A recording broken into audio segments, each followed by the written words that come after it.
Here's a video of your Hodeout 262. This is called your monitor panel. It's going to let you know how full the battery is. Looks like it's 2/3 full. Freshwater tank is full. The black is empty. The gray one is empty, which is the bathroom sink and shower. Gray 2 is the kitchen sink, and that looks like it's empty also. Awning lights.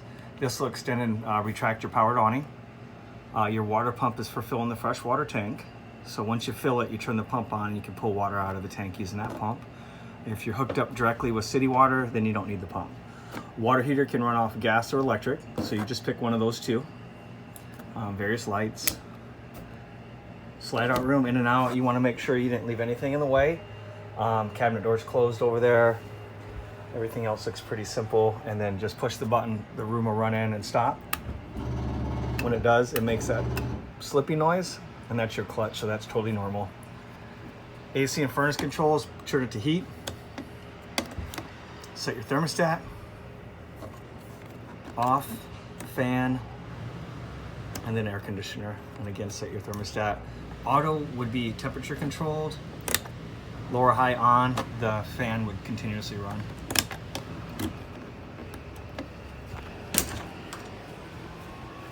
With the toilet, you want to put chemicals in the toilet. It'll break the waste down, break the toilet paper down, helps with the odor. And it's a simple foot pedal flush.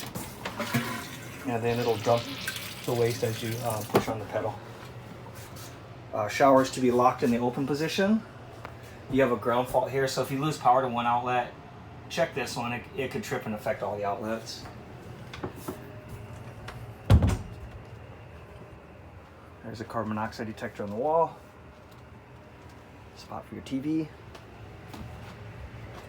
Keys are on the faucet there. Stove, open the cover, turn the gas on, and then light the burner. You have the gas running too with the lighter. And then refrigerator runs off gas or electric, so you turn it on. If the button on the right is out, it runs off gas. If it's in, it runs off electricity. So if you're plugged in and you're on auto, it'll run off electricity. If you unplug it or lose power, it'll automatically switch over to propane. And then this is your thermostat 1 through 5.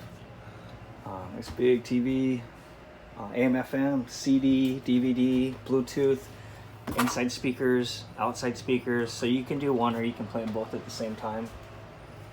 When you get to a new campsite and you want to program your TV for local channels, you have an antenna on your roof, push the booster in, do an auto scan for the channels in your area.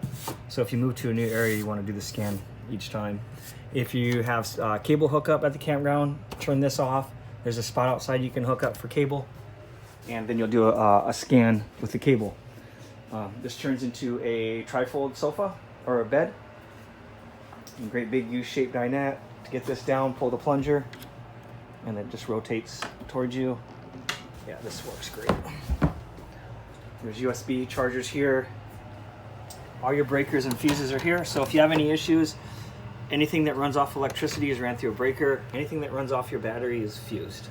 And if a fuse blows, a light will come on and it'll tell you which fuse is blown.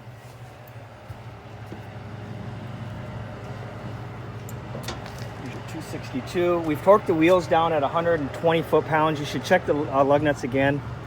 There's a spot for outside TV hookup, so if you want to watch TV outside, you can do that.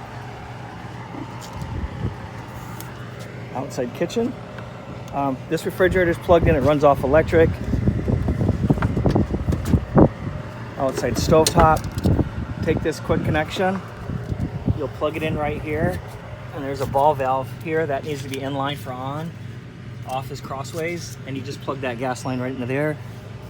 Power jacks on the rear. You got a ladder so you can get up and do the maintenance on your roof. That's probably the most important thing, is that roof's maintained. Twice a year you want to get up there and inspect the caulking for cracks and things like that. There's cable. If you got cable, you hook right there. It's got a 30 amp power supply cord, and there's also a 15 amp adapter. You can plug it in when you get home. You won't be able to run the air of the microwave, but everything else will be okay off the adapter. This is your tank fill. This is your straight city water hookup. And this is a black tank flush. So make sure we don't get these two confused. City water is where you hook your hose up, you turn it on, you run off the pressure from the hose.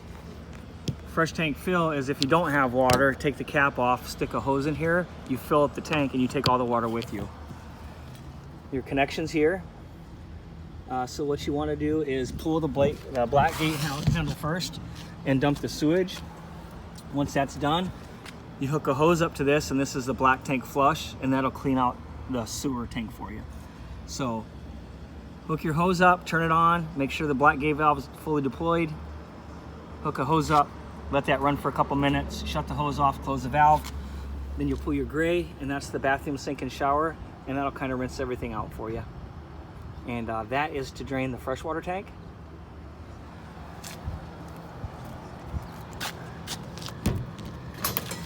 Two 30-pound tanks, they're both full and ready to go. There's one on each side.